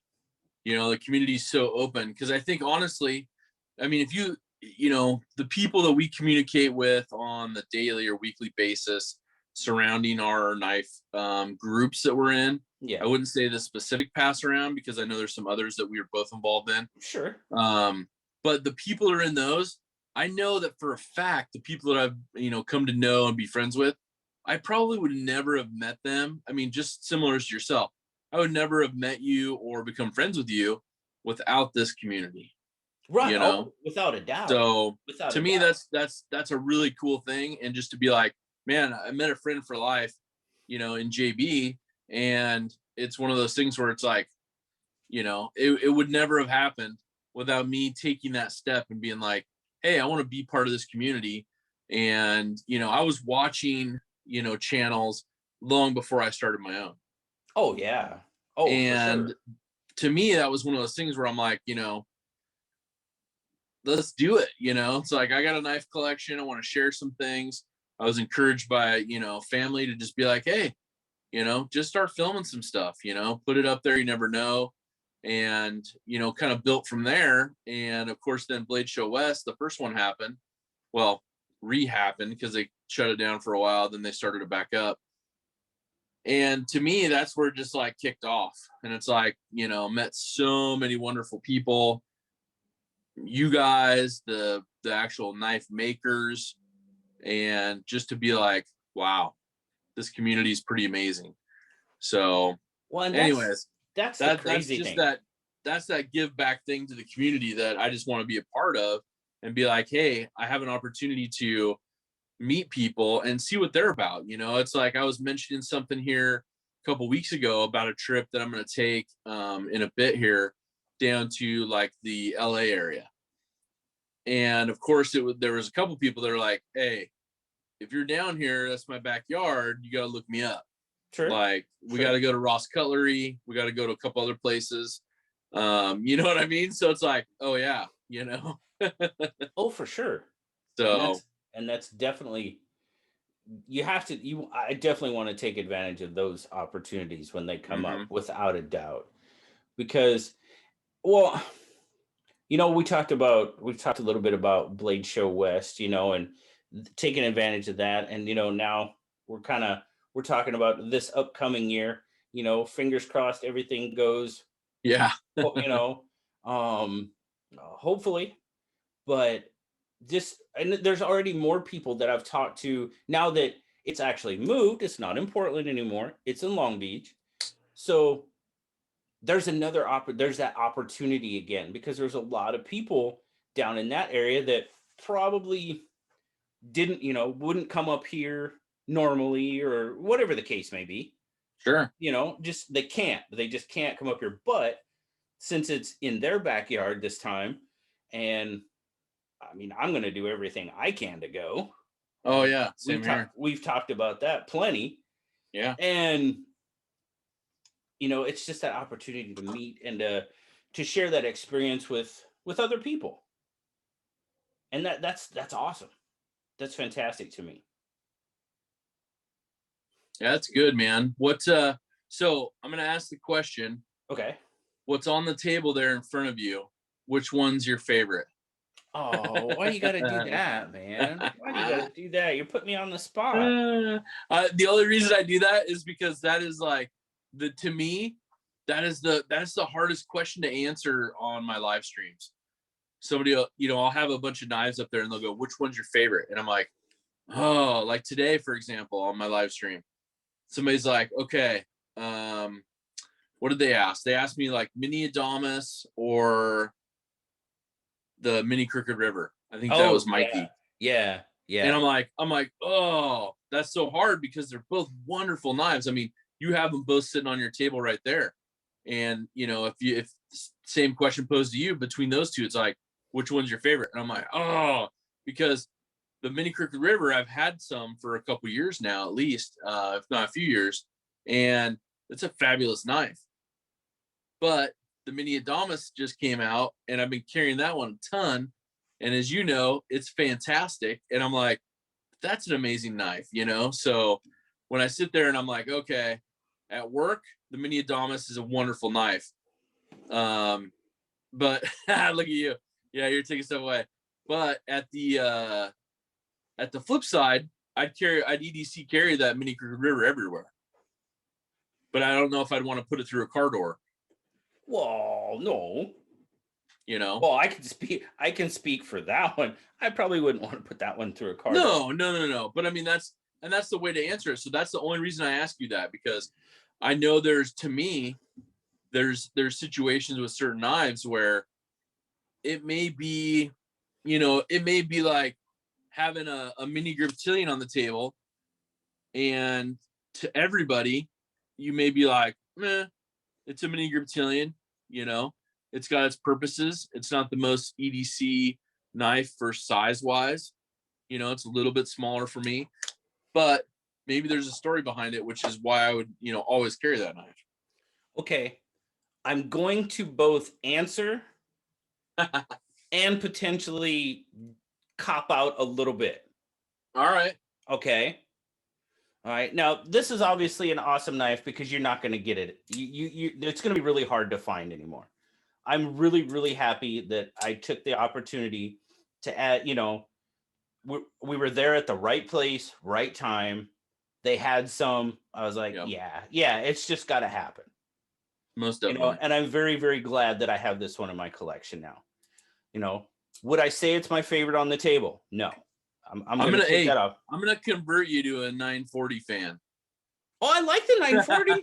I have nothing against. I told you the 940, the original 940 was my really first Grail knife. Well, let me say that.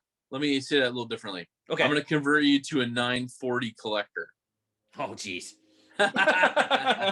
Okay. I love the Mini Adamas. It is quickly, I mean, very quickly heading to the top of the list. It's a fantastic knife. Is it one of my favorite on the table right now? No. Okay. I have these two knives. So I'm going to both answer and cop out a little bit. I know exactly where you're going. Go ahead. Okay. People that watch this channel should by now know where this came from. I talk about it every chance I get. You gave this knife to me for my birthday last year. It's a beautiful knife. It screams me. Mm-hmm. I love to fish. I love knives. I mean, come on. And it came from you. That meant the world to me. Okay. This knife. This is the knife that we talked about earlier that came from John, and John put it together with everybody in the community. And, what he told me afterwards, because we had a nice long conversation about it afterwards. And the thing that he said to me was, when you carry this knife, just know that you carry a piece of the community with you. 100%. And I'm like, oh, dude, come on, man. I already had to call timeout a couple of times during the video, man. Come on. Yeah. And I'm honestly, it's like your children. Yeah. These both have such a special meaning to me. There's absolutely no way I can pick between them. There's just not. I love them both. So I know I answered your question and I copped out a little bit. But no, that's perfect. And the only reason I asked you is because, we don't get that spot put back on us 100% all the time when we're chatting. So I just wanted to put that back out there. Kind of like I tried to get you on SKL the other night. Aha. And you got me back. You were ready.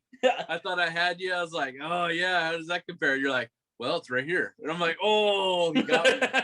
So and for all of you, that's the fun things. And I think honestly though, I mean, the one-on-one gifts are amazing. I have the same feeling, like, I mean, you recently gifted me a knife as well. The Cimarron.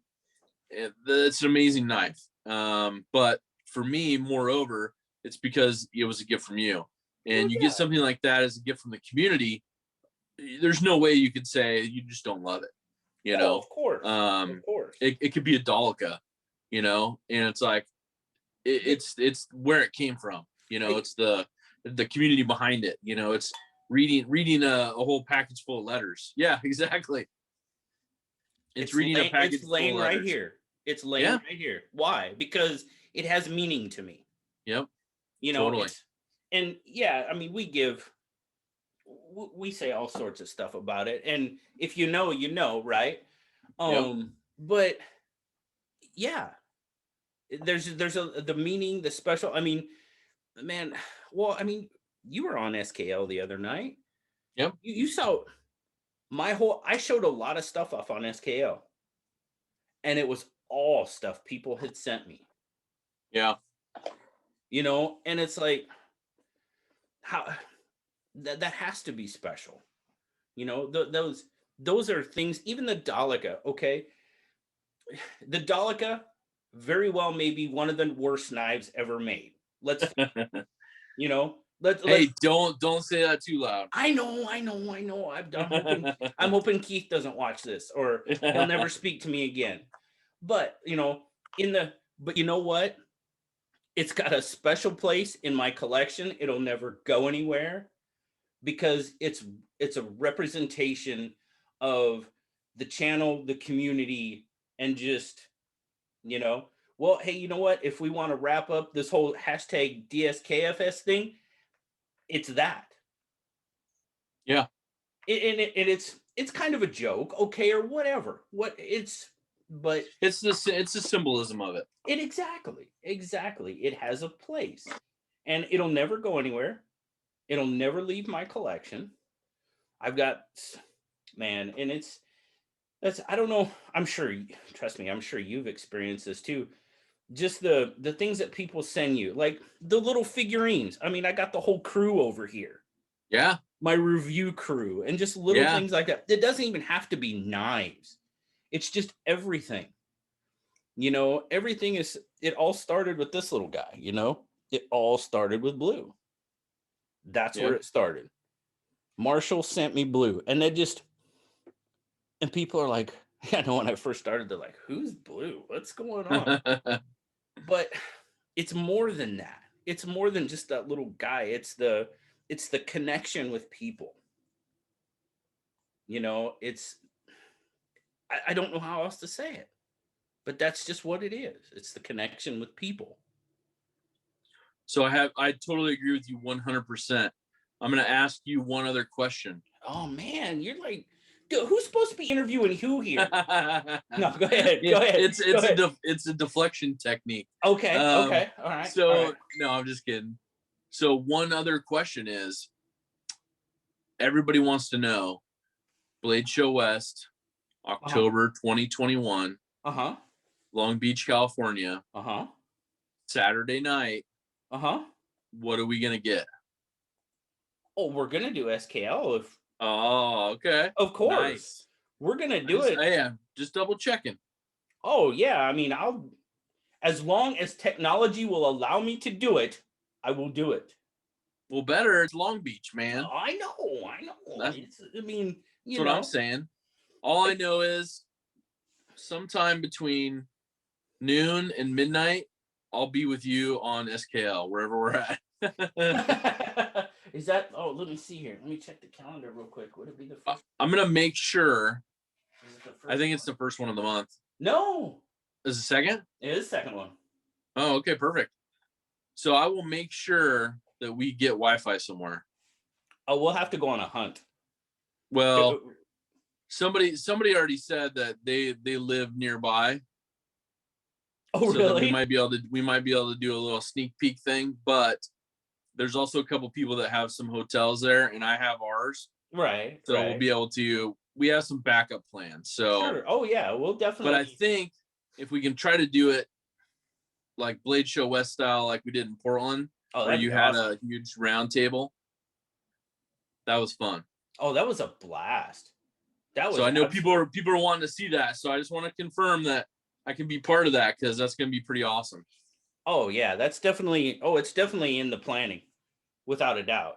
You know, Nice. we will do whatever we can do to make that work. Exactly. Of course. So okay, well, I'm gonna throw it right back at you. What about on Sunday? Oh, Sunday. Okay. Oh, yeah. Yeah. Oh. See, hey, it's the Burton Revisited from Saturday night. I'm gonna get right back at you. I like that. That's good. That's good. I like that. Okay. So let's say this. Okay. All right. I will say that we will do a standard Sunday stream live at noon Pacific or close to it. It's fair. That's I'm fair. gonna hold myself to that. And I That's think fair. the thing will be we might even be able to do like a Blade Show recap Oh, there you go. There you go. because I'm thinking this. I'm thinking like because Blade Show West this year is not gonna have a Sunday. Correct.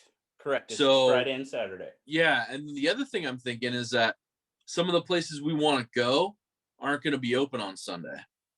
Yeah. Yeah. Yeah. You know what I mean? We're going to have to Mhm. wait till Monday to maybe Mhm. visit these couple other places, super secret stuff that we got planned. So Sunday could be like the play day, kind of, sort of. Not It like might be, not like Friday and Saturday aren't, because we're gonna be at Blade Show, but yeah. But I think that'll be nice because we'll be able to recap some things. I think, if what happens in Blade Show West like it did before, it's going to be wild times. We're not going to be able to, recount stuff that's happening at Blade Show. right. We're gonna have a lot of people there, a lot of great people that this community enjoys talking to and hearing Of from. course, of course. And so I think it's gonna be a little this, that, and it's gonna be a little, what's your favorite thing that you got this weekend or what you saw? What are you excited about? Right. And I think that'll just be kind of some roundtable conversation like we had before. Nothing planned, just kind of roll with it. And so I think Sunday, maybe on mine, we can just do a little more, put a little list together, a little constructive, like, hey, here's some really cool stuff overall for the Right. community that everybody can be excited for that didn't get to go and check it out. So might be able to do some planning around that. And then I'm sure we might be able to put together a couple good swag packs. Well, I'm thinking, You call know, me crazy, but I'm thinking that's probably possible. so yeah, so I'll commit to that. I'll commit to that. Heck yeah. Sweet, sweet, right on. Oh, now I'm just like super stoked. Let's do it. Let's go. Yeah, let's go now. Yeah, exactly. Let's just go hang out and wait. Yeah. Hey, So that wouldn't be too bad. here's a question for you, and I haven't. Okay, I haven't heard much, but then again, I haven't dug into it a whole lot. Have you heard anything about the pit down there? No, I think details are still being planned from what I've Okay. seen. Yeah, and I'm thinking COVID probably has a little bit to do with it. I'm Yeah, guessing. and I don't know.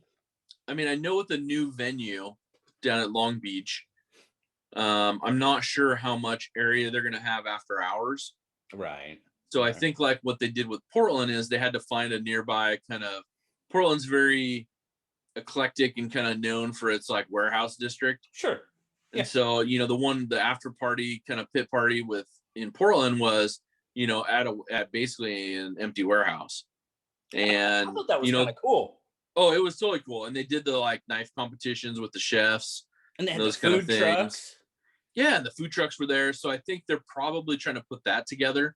But even right now, I don't think down in California, same with Oregon, you can plan that stuff right now Yeah. because a lot of that stuff isn't open for, you know, 500 people to be there. So okay, So, I'll throw a little bit of a, not necessarily, but I'll just call it a hard hitting question for dramatic effect. Um, Everything that happened last year, with COVID and everything getting canceled, Blade Show West was actually canceled long before Blade Show Atlanta, if I remember correctly. mm-hmm, They canceled it pretty earlier. They way early. mm-hmm. Do you think that had any effect on them moving it from Portland to Long Beach? Do you think? I think there's a lot of things that came into play with it. I think the biggest one obviously was with the COVID and all the restrictions. Hmm. I think the other thing is, the safety environment of Portland. Probably don't have to go into that too much, but I hear you you. know, Okay. having, No. having large groups. I think the other thing is the, Oregon is way more restrictive on things with relation to COVID than other states. I mean, where I'm at, we're still at like 25% capacity for restaurants, We are so too. the We are restaurants too. they can't even barely keep people employed, Right. make a profit, right now. And it's like, and they've been shut down for like a year prior. So there's so many things that have gone out of business. And Oh yeah. I, I mean, I have my own feelings on that, Of but at the course. Of same course. time, I you didn't. I know, didn't mean to get too deep into it. no, I I just. was just going to say, like, at the same time, I went to SHOT Show, 2020, Right. right? Right. In January. And, Thursday of SHOT Show, when I got back to my room, I running a fever, super crazy sore throat. I had all these things, and it continued for like 2 months after that. Mm. They were still trying to figure out what this all was, right? So Right. there wasn't Right. tests, there wasn't anything. Yeah. So I worked my way through that, and it's like, okay, well, pretty much had it, dealt with it. But I don't know. I'm torn because I understand what's going on with it. But to me, you can pick up a bottle of, I don't know, Lysol and see that, coronavirus is labeled on there and has been for 30 years. Yeah. So to me, I'm Yeah. like, are we blowing it out of the water? I don't know. I know there's very passionate people on both sides. Oh, for sure. For sure. I think there's definitely idea of, the majority of the people that are impacted are, some sort of compromised state. Um, whether it's immune system wise or whatever. Right. But there's, the same time we're starting to peak out of this, and then spring break happens, Yeah. Yeah. and so now all the numbers are changing because, a bunch of people that are, under 30 came down with it, but there's not the impact like they were having before with hospitalizations and everything else. So, then you start looking at it like, okay, well, how long is the shot good for that they want to give you? Well, 6 months maybe. Are they gonna have to do boosters? Right. To me, in my mind, it just turns into like the flu. Like, it should have just been like, hey, you can wear a mask if you want, wash your damn hands, and if you're sick, stay home. And I think we could have Sure. dealt with it a lot better, But that's my untrained, unofficial opinion on that. But I don't know. To me, it's just one of those crazy things that I think all that led up to the decisions they made, and they probably found a better venue, more centrally located on the West Coast. I think you have, I think, a lot more population that would go at Long Beach versus Portland. You think so? And I think that's probably what they're going for, because I think Could there's a be. lot of people, I mean, like yourself, you're coming from out of state, Right. I mean, I think there was very few people that were local, in comparison, just percentage wise. I mean, I know there's local people like myself when it was in Portland, but still, all the other companies, all the other stuff, I mean, it's a trade show for them, Yeah. Yeah, for so sure. whether it's in Portland or Long Beach, I think the companies are going to go. And I think, honestly, just like me and you, it's more attractive in Long Beach. I'd rather be down in Long Beach for the weekend than in Portland. Oh, it's not a bad thing. you know Yeah, I can. so I can go to the beach. I have no problem with that. yeah, You so I know, think that's one of the things. I think well, also, time of year too. Time of yeah, year I mean, it's too. October, so It's you're not looking at rain in Portland pretty much, right, right, and or you got 75% chance of sunshine on Long Beach. And yeah, I'll yeah, take those odds, and I think also, yeah, as a corporation, as a business of, what Blade Show is, right. I think also you're looking at, it hasn't done well, and they stopped doing it up until like 3 years ago. Yeah, there is that aspect. You know, I do forget that aspect that they actually did stop it for a while. yeah. So I think the first one was fine, and then all of a sudden it's like, Well, you know as maybe it well. didn't do maybe it didn't do so well, and then you had COVID hit, and so they canceled one, and then now it's like, well, let's, like any business does, you're going to rethink your whole game plan. Like, well, if we move the venue, are we going to get more people over to it? Because you're looking at population wise too. What's your Yeah, population draw in Southern California where people can zip over from other states versus Portland where it's going to be, 18, 20-hour drive from people that are down in that area. true. Yeah, that's a good point. And well, I mean, you and I can attest, to um, from 2018 to 2019, Hmm. there was a lot less as far as exhibitors and stuff from 2018 to 2019. Oh, totally. Yeah. I mean, in 2018, I mean, you had Cold Steel, you had Medford. There was a lot of that had a lot of big booths. Yeah. Well, it was the first year they opened back up Yeah, in that's true. Portland That's and did true. Blade Show West. That's true. So I'm sure it had a draw.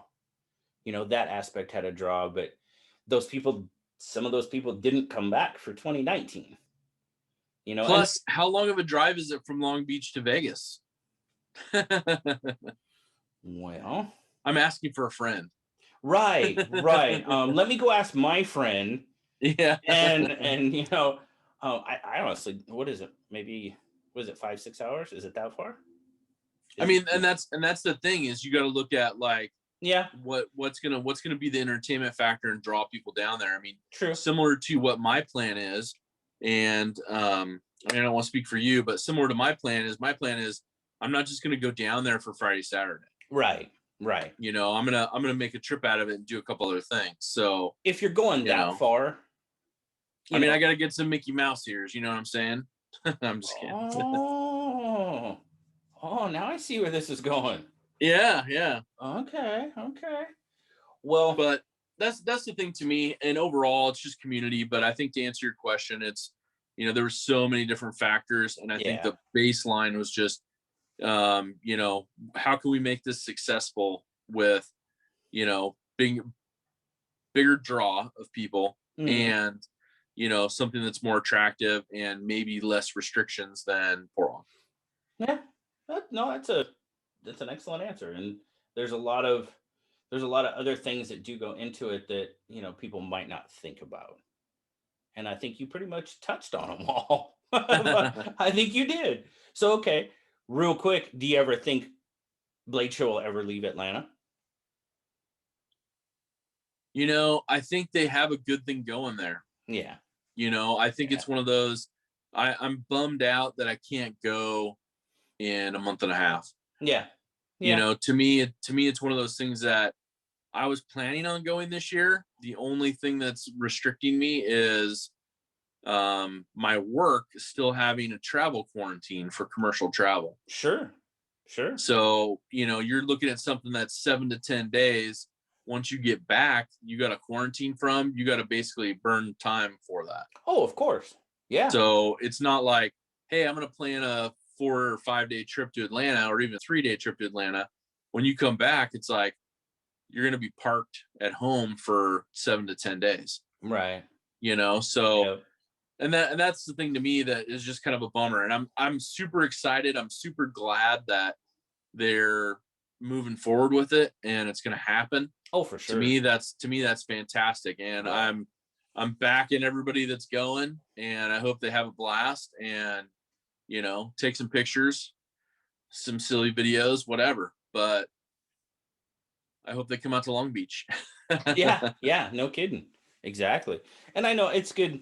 And and I really like that that they do both, because for that simple reason is you've got people on the East Coast that, they can go to Atlanta. It's like us going to Long Beach, Hmm. it's within reach. Now, if I had to go to going to Atlanta, that's a trip. And like you said, there's other factors in it. If you go, are you going to go for 3 days? Are you going to go for 5 days? You're going to go for 2 weeks?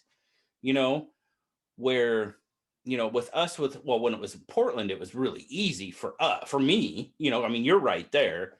But for Yeah, me, it's a 3-hour trip, right? You get yeah, if you really wanted to, I mean, you could hardcore it and go down and come back the same day.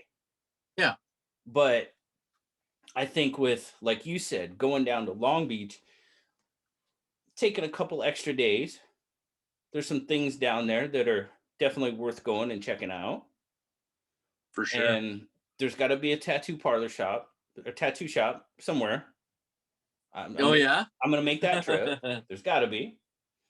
So, but it's Maybe we can get in at LA Ink. I think I heard they got some good tattooers there. I've heard.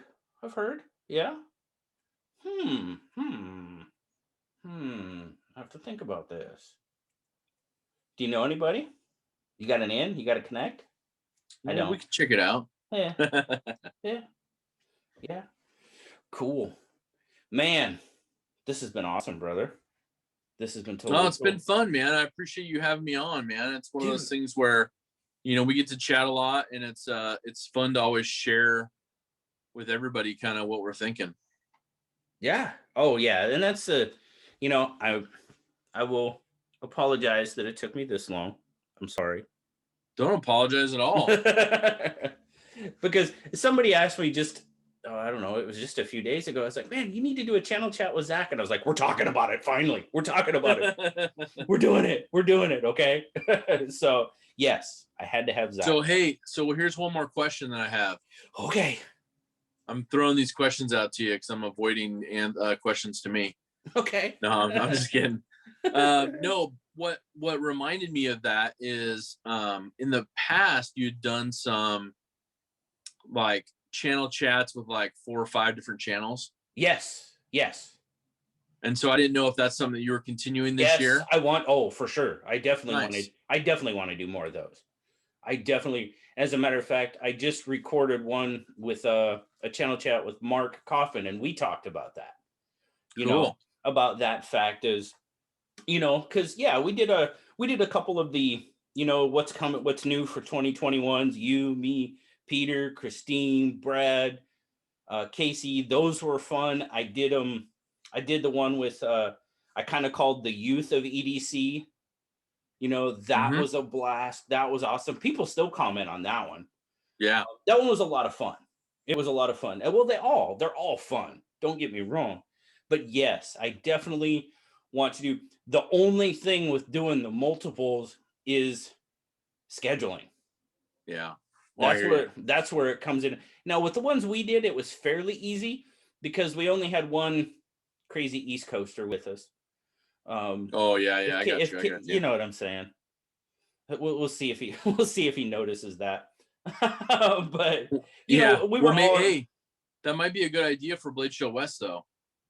yeah, yeah, Is maybe yeah, do that, record yeah. it on like that Sunday, or maybe Saturday morning or something like that. Take an opportunity to grab a few people into a room, even That's true. Yeah, sit around a good idea. table and do something like that. Because That's a good you idea. know, there's not a lot of opportunity where we all get to sit down, especially in a quiet environment, and throw some stuff out there and kind of chat Right. about things.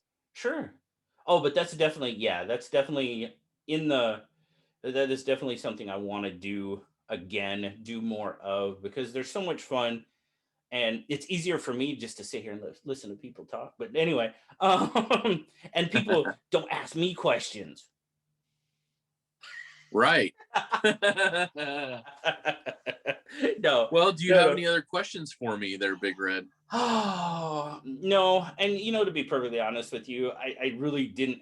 Yeah, there was a couple of questions but that we talked about, but no, just the opportunity to sit down and talk with you and chat and just, that's what it's all about.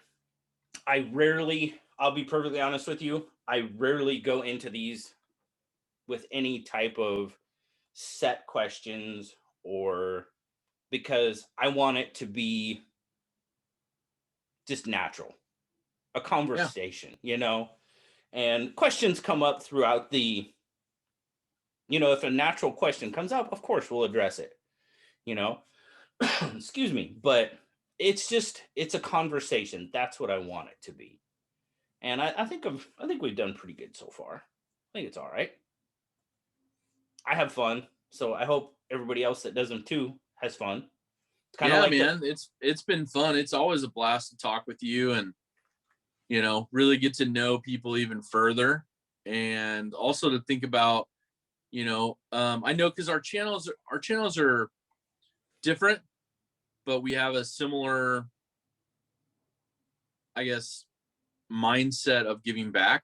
oh And I sure. know a lot of people have said that as well. Yeah. And so it's always kind of cool to just, see how things are going, see what works best, give back, and really look at like what we can do for that next level thing. When you came up with the idea and you're like, man, let's do this super awesome, you know, or super crazy awesome holiday giveaway. I'm like, I'm in. Like, like that's perfect, Yeah. Yeah. let's do it. And so those kind of things are fun.